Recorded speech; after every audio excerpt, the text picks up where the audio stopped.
Tá bom. Boa tarde, pessoal. Meu nome é Gabriel. Para aqueles que não me conhecem, eu sou engenheiro mecânico. Agradeço a comissão organizadora pelo convite e a presença de vocês aqui também. Tá bom? Nós falaremos um pouquinho, então, sobre desenho técnico. O desenho técnico, a parte mais fácil é a parte de modelar. Acredito que a boa parte de vocês já sabe modelar. Mas o desenho técnico não é somente o modelo em si. A gente tem que saber um pouquinho das normas, principalmente do detalhamento, que, por exemplo, é quando a gente vai fazer a manufatura dessa peça, tá? Pois bem, só algumas definições aqui, CAD, tá? Projeto assistido por computador, traduzido do inglês, tá? A sigla. Então esse é o software, é o tipo de software que a gente utiliza para fazer esses modelos. Tá? Existem vários, AutoCAD, Inventor, Fusion, SolidWorks, NX, enfim, é uma variedade deles, tá? Normalmente é um software relativamente caro, mas ele é muito útil para nós, porque fazer desenho na mão, como era há 30, 40 anos atrás, não tem mais como, tá? O desenho técnico, então, a gente está falando sobre isso, só uma definição, é qualquer desenho utilizado para expressar ideias técnicas ou no âmbito de comunicação gráfica técnica, tá? Então aqui a gente está falando sobre técnico, não é um desenho artístico, é um desenho técnico, tá? Esboço técnico, ou simplesmente esboço, é quando a gente usa essa técnica do desenho técnico, mas sem os instrumentos corretos, sem régua, sem esquadros, enfim, tá? Então é um esboço, a gente pega um papel e vai fazendo a mão livre, tá? Leitura de desenho é aquele que interpreta esses desenhos, geometria descritiva é a base do desenho técnico, tá? Projeções ou vistas, a imagem na sequência explica melhor o que é, são essas vistas individuais que têm o intuito de comunicar a forma de um objeto em 3D, tá? Então aqui eu comentei antes sobre desenho artístico. Desenho artístico é aquele que quer transmitir alguma coisa, um sentimento, mas não as dimensões. O desenho técnico a gente quer as dimensões das peças, tá? Aqui nós temos duas imagens. Vejam que a da esquerda está um pouquinho apagada, mas é um desenho artístico. A direita, o bem da direita, esse é o desenho técnico. Observem que o traçado ele é todo proporcional. O do meio ele parece ser, mas se vocês olharem mais de perto, vocês vão ver que tem sombreado, enfim, tem umas características que não chega a ser um desenho artístico, mas desenho técnico não é, está mais para um esboço, tá? Uma forma muito comum de representar desenho técnico é a perspectiva. Você já deve ter observado isso em vários desenhos, tá? Até mesmo no modelo a gente consegue colocar em perspectiva. A mais conhecida é a isométrica, em que ela lembra uma foto, tá? Então a gente não precisa de um conhecimento técnico para interpretar esses desenhos, tá? Aqui a questão de vistas, essa é a parte que... esse é o meio que a gente utiliza para detalhar as peças para fazer a manufatura, tá? Então a gente usa do artifício de projeções para... Aqui tem uma imagem mais clara, o que seria uma projeção? Eu tenho um plano onde eu coloco a peça na frente e eu vou traçando a geometria que eu enxergo. Claro que isso é só uma simplificação para que vocês entendam, a gente faz isso de forma... mas é um pouquinho mais complexo do que essa definição, isso que eu quero dizer, tá? Por que a gente utiliza essas vistas? É justamente para chegar num desenho como esse daqui, que é um detalhamento de uma biela, tá? Em que eu tenho todas as informações, claro que não somente nesse desenho, existem outros, né? Eu tenho todas as informações para que eu consiga fabricar essa peça, tá? Pois bem, a norma...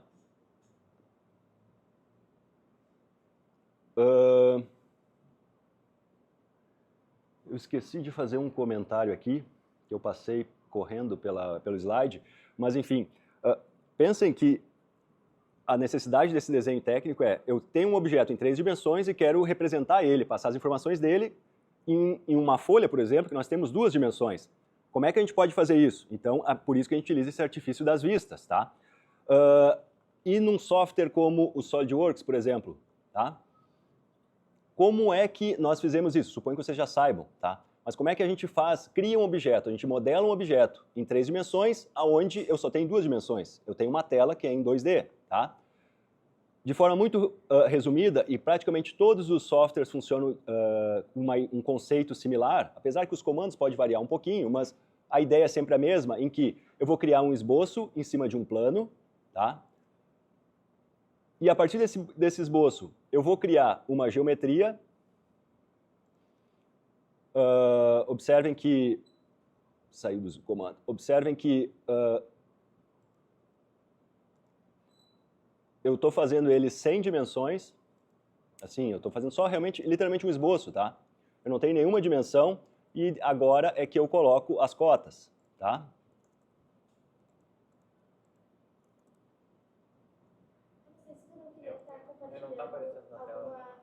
Ah, desculpa. Me perdoa, vocês estão na tela errada. Peraí, deixa eu voltar aqui. É que eu estou acostumado a trabalhar e sempre compartilhar a tela, tá? E aqui é um pouquinho diferente. Agora só tenho que descobrir para que lado que ela tá. Tá aqui.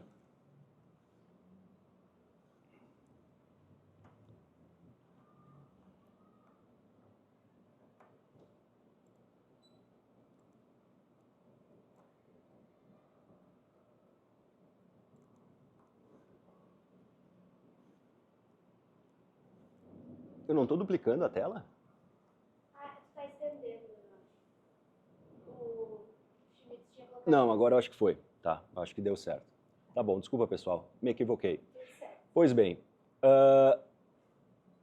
como eu estava falando, de forma geral funciona sempre da mesma forma o software, em que eu tenho que... sumiu a... Só um minutinho.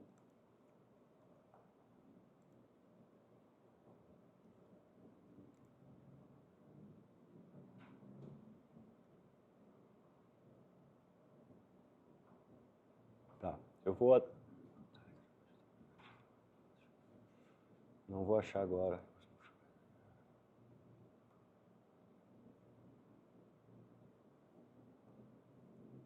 Eu tirei o recurso aqui e eu não me lembro agora como coloco ele de volta.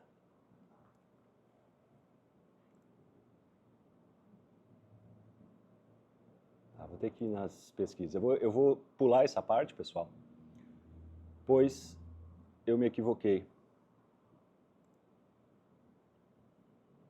Tá bom? Pois bem, voltando aqui para a apresentação, a BNT tem uma série de normas em que a gente deve seguir enquanto a gente faz um desenho técnico, tá? Essa aqui é uma delas, que é a BNT NBR 17006, tá? Essa aqui diz os requisitos de representação dos métodos de projeção. Aqui nós temos um compilado, tá? De algumas... o que eu acredito, em função do tempo, seja mais essencial para vocês, que são as representações ortográficas, tá? Então, como é que se cria um desenho técnico, tá? O Brasil adota o primeiro diedro, que ele funciona da seguinte forma, não tem pincel, lápis, mas pois bem, é da seguinte forma. Observem que nós temos aqui um diedro, é como sendo um cubo, tá? É um cubo em que eu coloco a peça no meio e começo a projetar todas as faces da peça, projetar nos planos que eu tenho, tá? Então, eu estou olhando daqui, a vista frontal vai ser essa vista, eu vou olhar de cima, vai ser a vista superior, vista lateral direita, vista lateral esquerda, desculpa, é o inverso, né? Esquerda, direita, superior e posterior, tá? Por que se faz isso? Então, a partir que eu tenho um objeto em 3D, ele está dentro desse cubo, eu vou projetar todas as suas faces e eu vou planificar esse cubo de uma forma que eu tenho todas as vistas. É daí que surge o conceito de projeções, tá? Aqui a gente tem uma outra imagem, que eu acredito que fique um pouco mais claro, que é o mesmo intuito, tá? Eu estou com a peça no meio e estou projetando todas as vistas e depois eu vou planificar. Só tem algo que é uma particularidade em função que nós estamos trabalhando com o primeiro diedro. Quando eu tenho a planificação, tá?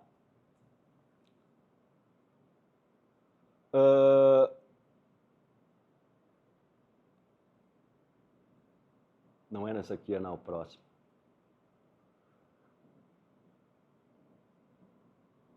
Aqui mostra. Quando eu tenho essa planificação em todas as faces, observem que a vista frontal é a vista da frente e a vista lateral esquerda fica à direita do desenho, tá? Isso é em função da forma como eu abro esse cubo e aparece as vistas. Observem que é muito comum, a gente fala vista lateral esquerda, mas na verdade a gente está olhando à direita, tá? Só que, observe que quando a gente utiliza esse tipo de projeção, apesar que no Brasil é somente essa, então normalmente a gente não representa, a gente não coloca esse detalhe aqui.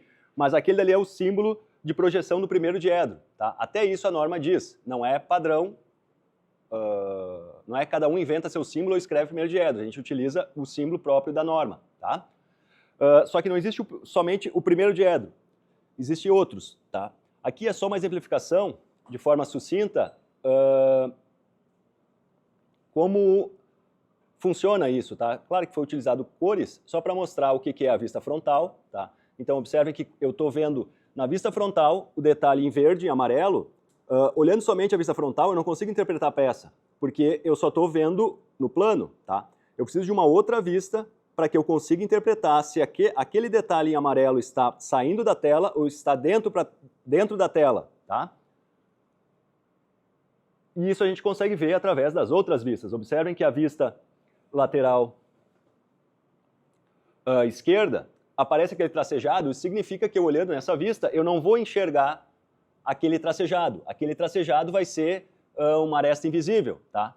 Mas eu sei que ela existe ali. Se eu pegasse e olhasse a peça nessa vista, eu não veria aquelas arestas ali, mas no desenho técnico a gente as utiliza, tá? Seguindo aqui, observe que através da vista lateral direita, que está na esquerda, né? Essa é a parte doida. Através dessas duas vistas, eu consigo, na minha cabeça, pegar essas imagens e conseguir formar na peça. O que tem aqui é a perspectiva isométrica. Isso aqui, a norma não obriga que nós colocamos essa perspectiva. Ela é colocada com o intuito de facilitar a leitura do desenho, tá? Aqui, seguindo as demais, tá? Se vocês quiserem, eu posso passar essa apresentação para vocês, mas não existe projeção somente no primeiro diedro, existe também no terceiro. No segundo e no quarto não existe, tá? Porque, na verdade, as vistas iam ficar uma sobreposta à outra, a gente não vai conseguir compreender.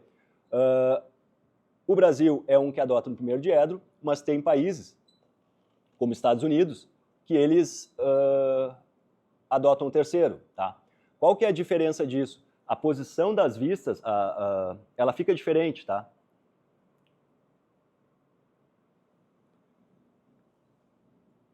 Depois eu procuro, se sobrar tempo, eu procuro um desenho ali, mostro isso no software para vocês, fica mais claro, tá bom?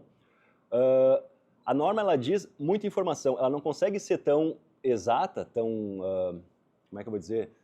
Como são muitas as possibilidades de peças que a gente pode ter, ela não pode dizer que tem que ser sempre assim, então ela dá instruções, tá? Genéricas.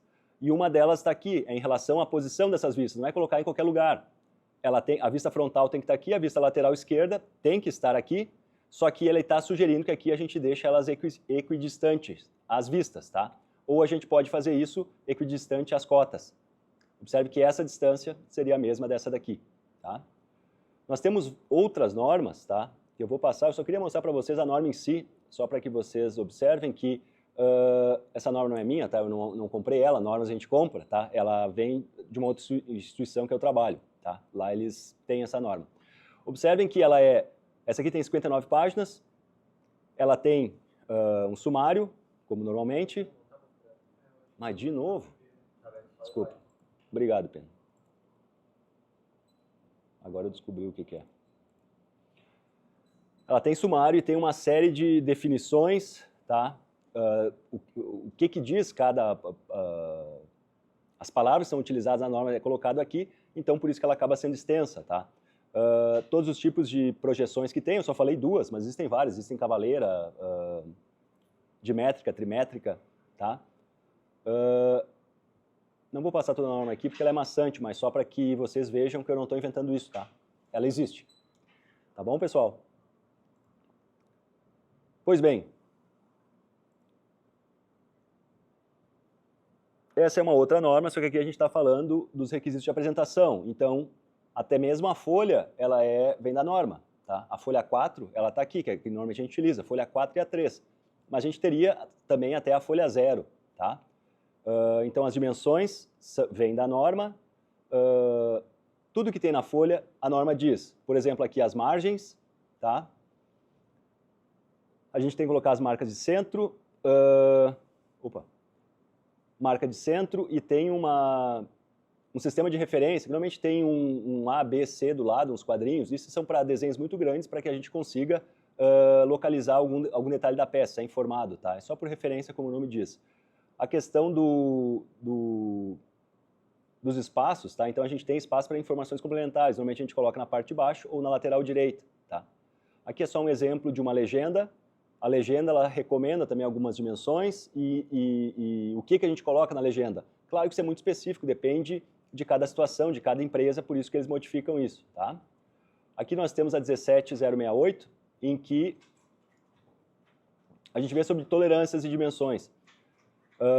Quando a gente fala aqui em dimensões não é só escrever somente o tamanho da aresta, tá? A gente tem que utilizar cotas. Cotas são essas linhas com o número e ela nos indica exatamente em que dimensão que a gente está se conversando, tá? Que a gente está falando.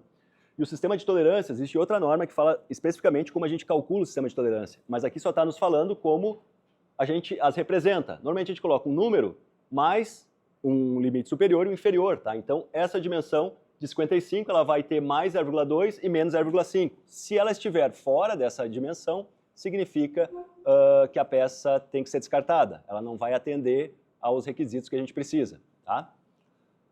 Isso é muito importante da parte de projeto, como vocês fazem. Você sabe, se nós fizermos uma peça, por exemplo, de 15 milímetros, um eixo e um furo, isso não vai acoplar de jeito nenhum, porque as duas têm a mesma dimensão. Supondo que eu conseguisse fazer as duas peças exatamente com a mesma dimensão.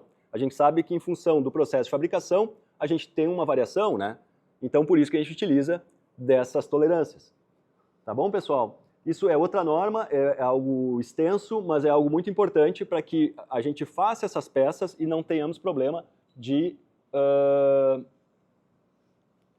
montagem no futuro, tá? Outra questão interessante é que todas as dimensões devem ser apresentadas no desenho, tá? E a norma aqui ela está sugerindo como, por exemplo, a gente cota um rebaixo, tá? A gente não precisa colocar as 3 dimensões, a gente até pode, a norma permite, mas ela também permite que nós utilizamos esse tipo de representação aqui, em que ele está dizendo que o diâmetro é 5 milímetros, ele é passante, tá? E esse uzinho aqui, ele significa que ele tem um rebaixo de 8 milímetros e a profundidade de 2,5, tá? A norma permite que a gente utilize esse tipo de representação para informar um detalhe da peça, tá? De furação, no caso. Só que ele não precisa ser necessariamente passante, ele pode ser 2 rebaixos, digamos assim. Eu tenho uma furação aqui de 10 milímetros de profundidade e um rebaixo de 8 milímetros de diâmetro e profundidade de 2,5, tá? É bastante comum essa utilização porque é mais fácil. Ao invés de colocar 3 cotas, eu coloco uma só e está pronto, tá bom? Os softwares fazem isso, é só selecionar esta que ele faz isso para nós. Certo, pessoal? Pois bem, aqui a gente tem também uma representação especial. Observem que eu não sei, eu só tenho uma vista, esse desenho eu não consigo identificar se ele é um cilindro, se ele é uma chapa, tá?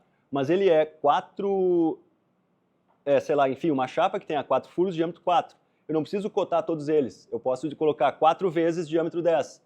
O leitor vai interpretar que os 4 furos são iguais, tá? Por que eu estou comentando isso? Porque a pessoa que vai fabricar a peça, ela não pode ficar em dúvida porque se a gente tentar medir o desenho, ele é em escala, mesmo imprimindo, tá? Se a gente tentar medir, a gente consegue ver se as 4 dimensões são iguais. Mas vai que seja uma 10 e outra 10,5, conforme a escala do desenho, a pessoa vai tentar ler e pela incerteza da medição, ele não vai conseguir identificar se são os mesmos furos. Ele pode tentar, ele não pode achar, ele tem que ser assertivo nisso, né? Pois, se nós estivermos falando de apenas uma peça, é um problema, mas é um problema pequeno. Mas se for um lote de 1000 peças, ele faz um lote de 1000 peças errado, tá? Aí sim nós teremos um grande problema, né? Existem outras representações, por exemplo, o diâmetro, eu comentei, mas não expliquei, ele tem essa bolinha com um risquinho, tá? Isso aqui é o símbolo de diâmetro que a gente utiliza nas normas. Mas a gente pode usar também o símbolo de quadrado, tá? É um quadradinho, significa que pode-se usar essa linha, isso representa que aquela face ela é plana, tá? Aqui só tem alguns exemplos gerais, tá, de tolerâncias. Observe que eu falei só de tolerância dimensional, que é como essa daqui, que eu tenho esse diâmetro aqui, ele é de 22,5, ele pode variar de 0,021 ou de 0, tá? A menor dimensão é 0 e a menor dimensão vai ser 25,521. Tá bom, pessoal? Observem que eu estou falando de uma faixa de dimensão pequena. Claro, isso aqui deve ter uma aplicação específica, mas não é só colocar uma dimensão tão pequena assim, tão apertada, tá? A gente tem que saber se a pessoa que vai fabricar, ela consegue fazer essa medição, porque eu não posso colocar um valor muito pequeno, que a pessoa não tem o instrumento correto para medir, e por conta disso vai ser qualquer valor. Então pode ser que eu tenha um problema de acoplamento depois, tá? Outra questão é que eu posso ter tolerância também geométrica, tá? Em relação à geometria. Observem que ele está dizendo que essa face tem que ficar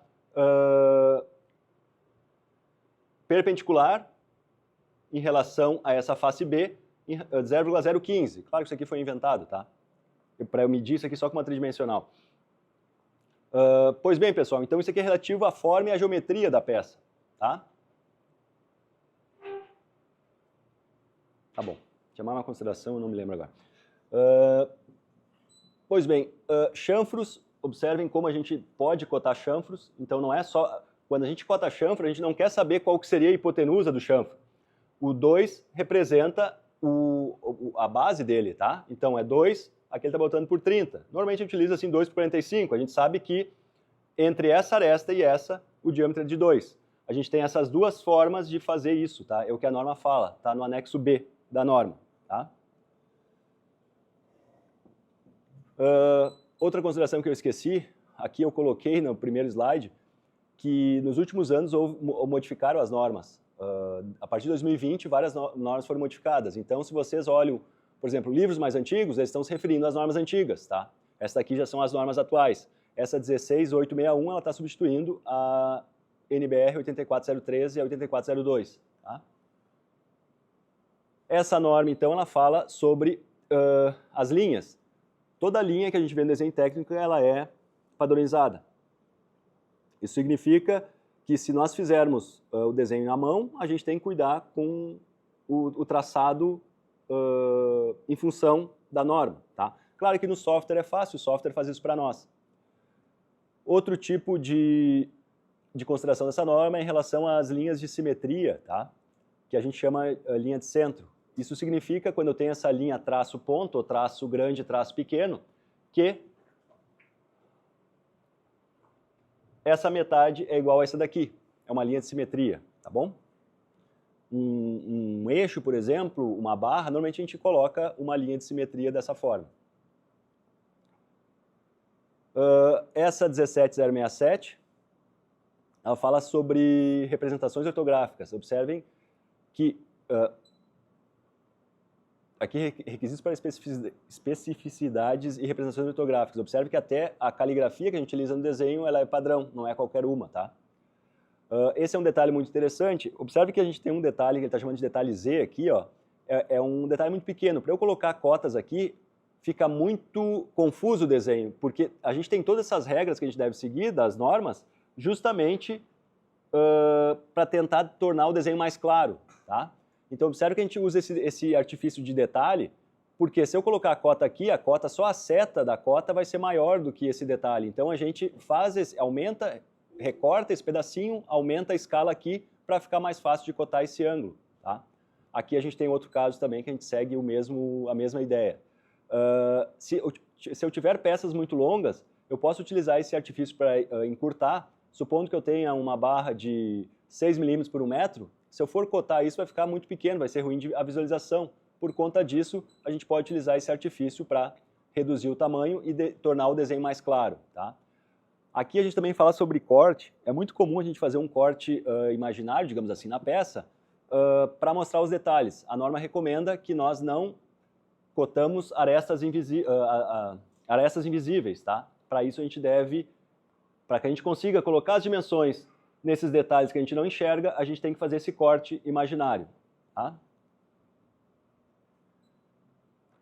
Só que aí fica uma questão, eu só falei aqui como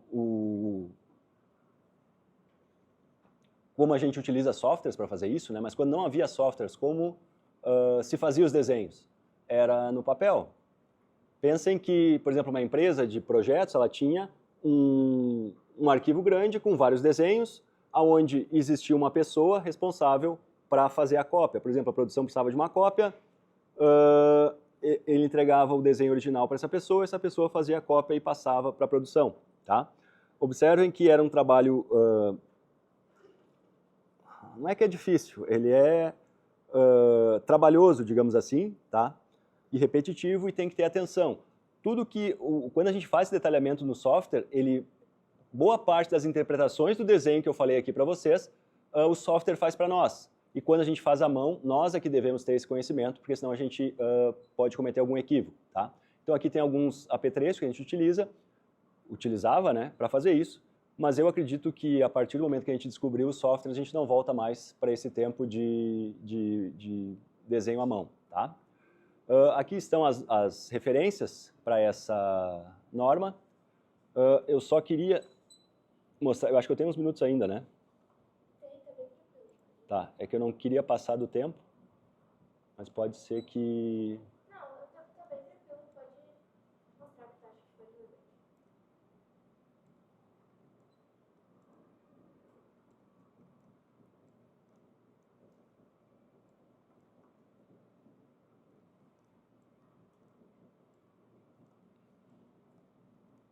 Aqui. Achei ele, tá? Tá bom, pessoal? O que eu estava tentando falar para vocês antes era a questão de como a gente fazia isso no software, tá? No software é bastante simples, em que, para criar uma geometria no software, lembrando que eu estou em 2D, eu posso...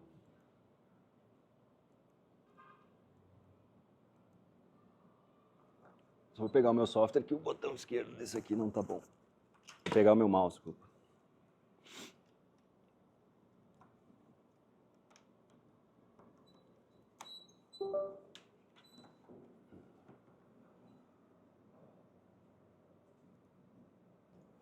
Observem que a gente é só criar uma geometria aproximada a partir do momento que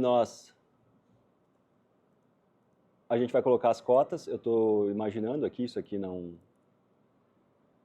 existe, tá? A partir desse momento, a gente utiliza um recurso para que a gente consiga colocar material, tá? Esse recurso, nesse caso, a gente chama de extrusão, é onde eu vou criar uma peça em 3 dimensões, digamos assim, tá? Observe que nós temos um comando chamado de orbit para que eu consiga virar essa peça e consiga analisar ela, tá? Essa peça eu fiz uma extrusão, eu poderia fazer mais extrusões em peças complexas, a gente não usa apenas uma extrusão, a gente utiliza várias, tá? E a partir dessa iteração é que a gente cria peças dentro de softwares de CAD, tá? A maior parte dos softwares funciona nesse princípio. Eu crio o esboço, aplico um recurso, vários, né? Faço essa sequência várias vezes e consigo criar a peça, tá? Claro que nós temos outras questões aqui, por exemplo, nós temos simulação, isso seria a área da mecânica, isso daí a gente chama de CAI, tá? Então seria a simulação numérica, em que eu tenho que criar esse desenho de CAD e a partir desse desenho, no caso aqui ele é integrado, né? Mas normalmente a gente utiliza outro software para isso, mais específico para isso. Esse software de simulação do SolidWorks, ele é bom, mas ele é genérico. Existem outros softwares que são mais específicos somente para simulação, tá? E normalmente esse tipo de software, modelar dentro deles é difícil, tá? O SolidWorks, a forma de modelar é bastante simples, mas software de CAI às vezes é um pouco mais complexo. Mas o que ele faz? Eu tenho que aqui colocar as condições de contorno, carregamento, definir material, vou criar uma malha, e a partir daí ele vai fazendo um cálculo iterativo, aonde ele vai chegar na resposta final. Quando a gente utiliza esse tipo de software, pode-se usar em qualquer situação, mas como engenheiro eu digo para vocês que a gente utiliza somente quando a gente tem uma geometria muito complexa, porque isso aqui é uma solução aproximada, isso aqui não é uma solução analítica, tá? Apesar que o software de CAI, simulação numérica, ela é bastante conhecida e a gente já, estudando um pouquinho, a gente tem como saber se ela está convergindo o resultado para a realidade ou não, tá? Existem outros softwares também aqui, que seria de CAM. CAM eu vou pegar esse modelo de peça e vou colocar num centro de usinagem, por exemplo, e vou fazer a usinagem dele, tá? Mas o que eu queria mostrar para vocês é como a gente faz o detalhamento dessa peça.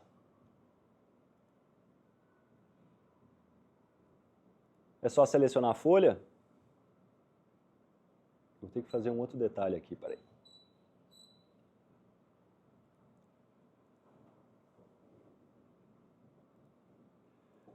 Vou fazer mais um detalhe aqui só para ficar mais claro o que eu quero falar.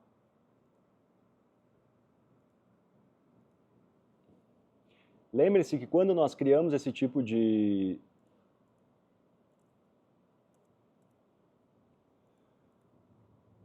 peças, desculpa, esse modelamento, é fortemente recomendado que a gente sempre deixe o esboço totalmente definido. O que significa isso? Se eu excluir essa dimensão ela fica solta, tá? Por conta disso, eu posso vir a fazer uma edição no futuro e eu posso modificar esse comprimento e não ver. E eu posso mandar para a produção e pode acontecer desse tipo esse detalhe da peça ficar errado, tá? Pois bem, deixa eu só voltar aqui a dimensão que eu tinha. Vou aplicar mais um recurso aqui para criar um... Isso aqui não é tão grande.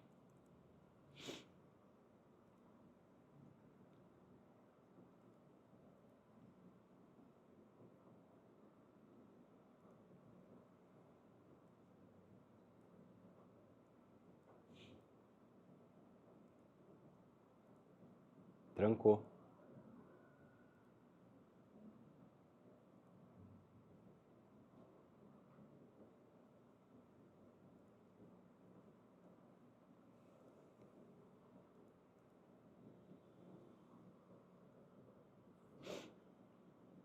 Hora boa para trancar o software, né?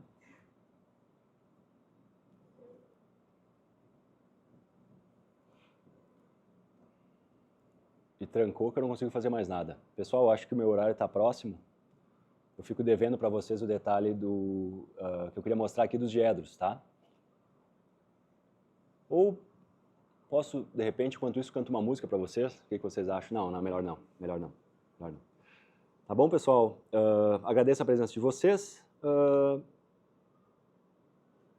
Eu tinha esperança que ele destrancasse, mas ele não está com vontade.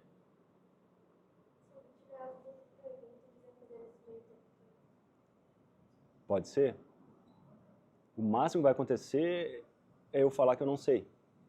Sim, num cenário muito ruim, é isso que acontece, tá?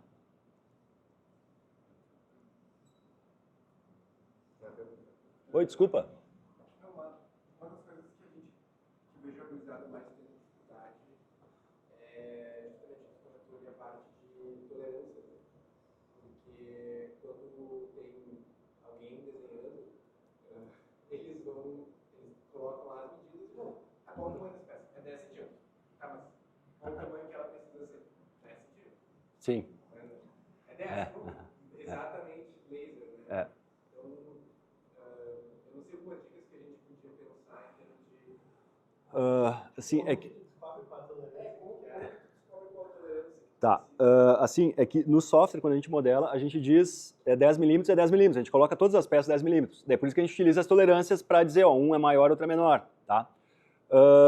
Tolerâncias, ela vem de outra norma, ela tem tabelas para isso, a gente pode calcular ou pode pegar de tabela, que é mais fácil, mas existem outras tabelas que a gente pode se referenciar. Por exemplo, eu quero um ajuste deslizante. Para fazer isso, eu tenho que usar os recursos, só que essa tolerância ela depende do diâmetro. Eu não posso dizer assim para ti, ó, coloca sempre 0,1. É uma opção, tá? Tu pode pegar e dizer, por exemplo, o eixo é 1/10 menor e o furo vai ser 1/10 maior, tá? Ele vai acoplar. Só que tem situações que esse tipo de tolerância ele é muito grande, então ele não vai ter o efeito que tu espera, tá? O que eu posso fazer, de repente... Se usasse aquelas tolerâncias mais padrões, bem dizer, um H7, um JS9... dá para fazer... É uma hipótese, mas assim, um H7 para te fazer, tu tem que ter um micrômetro para medir depois, né? Eu não sei se for uma usinagem fora daqui, acredito que a empresa vai ter, mas aqui dentro vocês não teriam para medir isso, tá?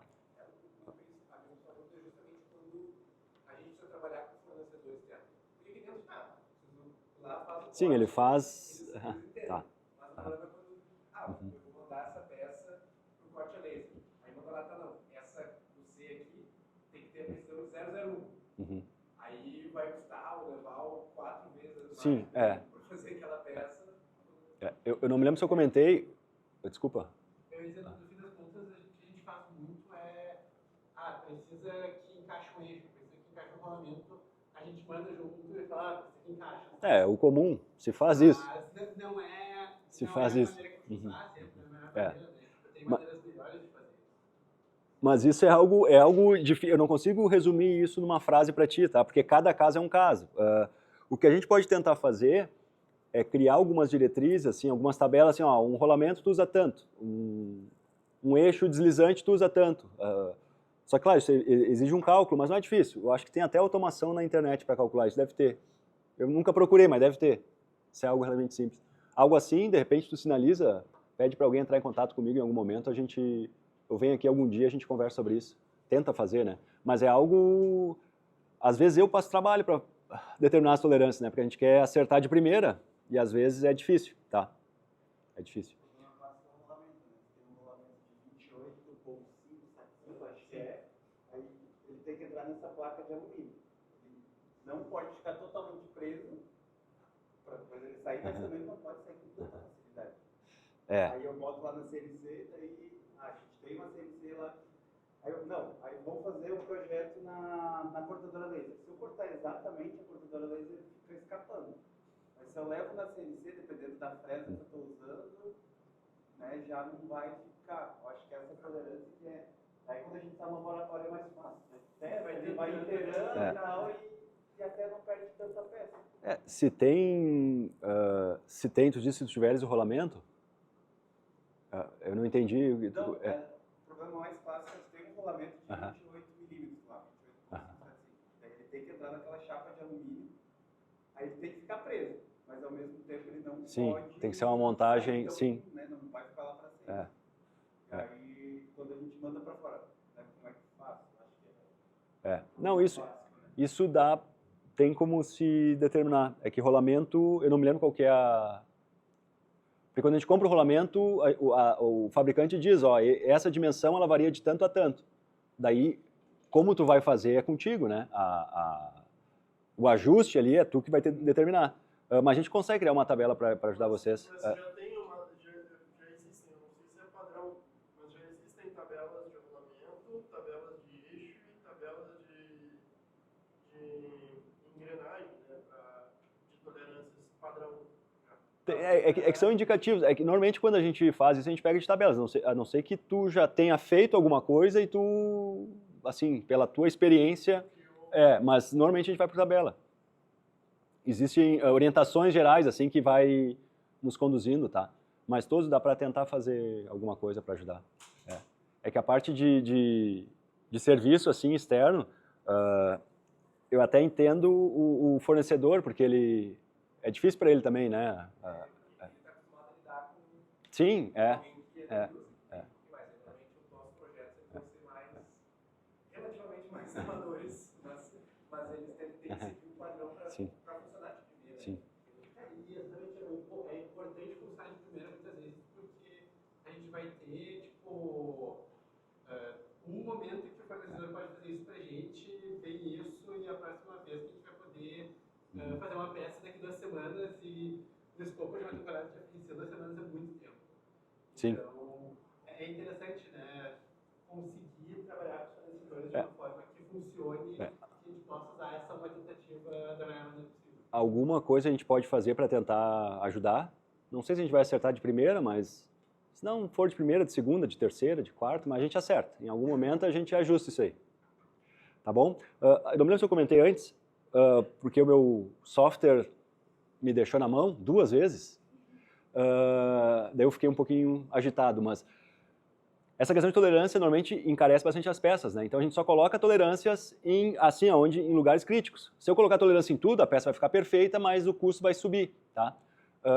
Então até aconteceu uma situação para mim, tempos atrás, em que arranhou uma peça e o fornecedor foi lá e deu mais um passe no eixo para tirar aquilo, para ficar bonitinho, né?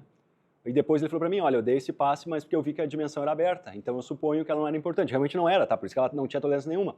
Mas, claro que eu conhecia o fornecedor, não tem problema, é um pouquinho arriscado fazer isso, né? Mas existe também existe outra norma que fala só de tolerâncias assim. Por exemplo, se a dimensão é de 5 a 20, é mais ou menos 0,1, tá? Então esse também é um padrão que para mim já deu problema, já de fazer a peça, deixar a medida aberta, mas enfim, ela passa do que eu esperava em função dessa norma, tá? Que é o que eles seguem, tá? Eu falei bastante, não sei se eu falei o que precisava, mas se não pode perguntar, tá? Tá bom, pessoal? Eu não sei mais que hora é. Uma bem polêmica. Já usou o shape? Não.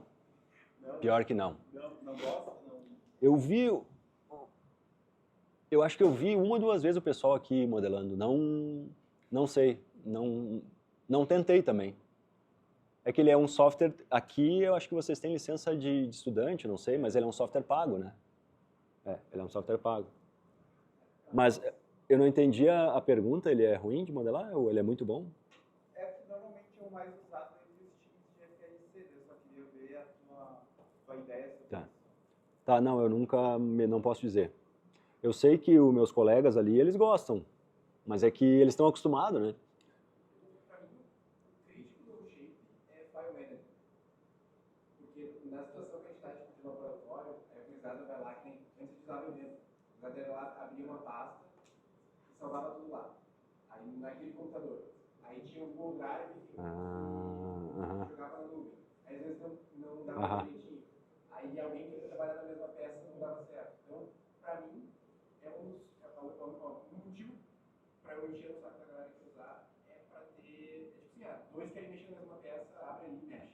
Tem bem menos pessoas que acho que a média dos softwares de CAD, né, eu sempre quer usar o evento, mas eu acho que o enquadramento de pessoas de ensino médio precisam fazer funcionar, sentar e usar Sim. fácil.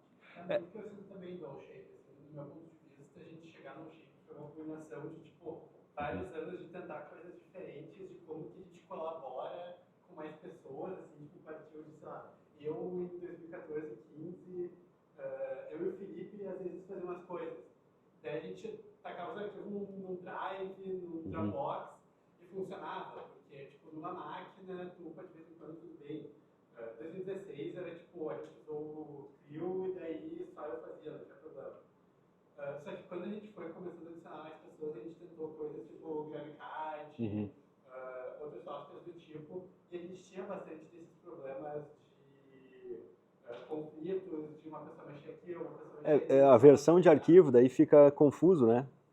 E é uma coisa que é muito comum ter várias pessoas mexendo em assemblees comuns, peças comuns, e o OnShape foi uma coisa que resolveu isso tudo, mas eu também tive a experiência de trabalhar com o Power Inventor, que é mais completo e, tipo, de vez em quando, ainda hoje, se preciso fazer um sketch bem específico, que vai cobrir muita coisa, que vai ser complexo, ou que vai ter um cálculo complexo, é mais fácil, tipo, abrir um Inventor e fazer o dele, que vai lidar melhor do que um shape.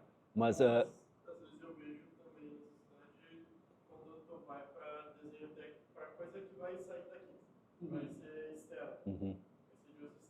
Vai mandar algo para o patrocinador, eu prefiro fazer o detalhamento dele, desenho técnico, todo em outro software. Eu queria, depois para ensinar os meninos o software para que eles possam fazer isso também. Eu achei que ele é muito bom para todas as partes de montagem e modelagem que a gente precisa aqui. Mas quando vai sair de dentro dessa atmosfera, dessa cápsula que a gente tem aqui, vai para o exterior, eu sinto que falta um pouco mais de, não é profissionalismo, mas algo universal, de entendimento universal. Vai chegar lá para o operador do torno da metalúrgica mouse e ele vai olhar o desenho e ele vai saber interpretar. Mas vocês conseguem fazer o detalhamento nele, ele tem essa função? Mas ele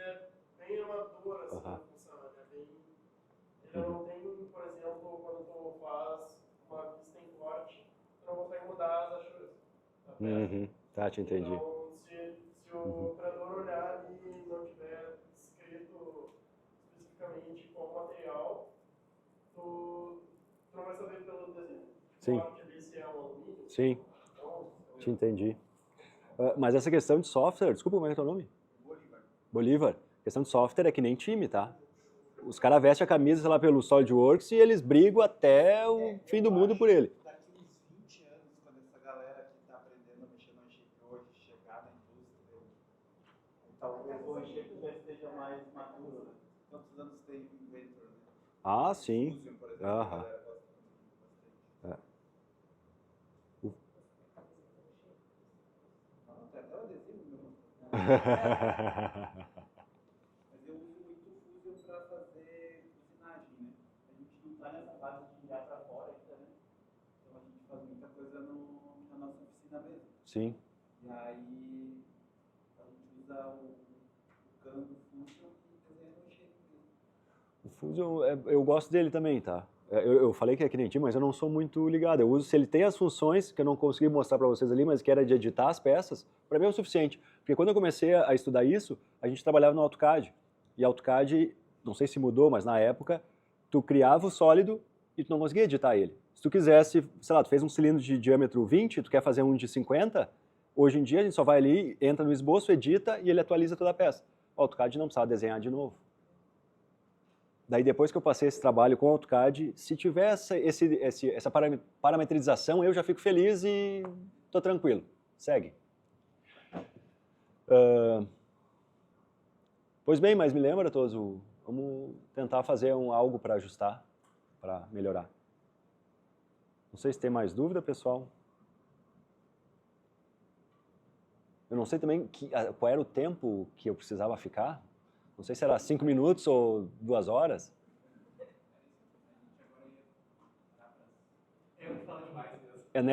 É nessa faixa de tempo, né? Ô, cara, fala de 5 minutos ou 2 horas. Falar nesse meio tempo tá tranquilo. Tá bom. Não, agradeço, pessoal. Agradeço, peço desculpa pelo computador. Acho que ele ficou nervoso. Aí ele trancou que eu vou ter que resetar ele.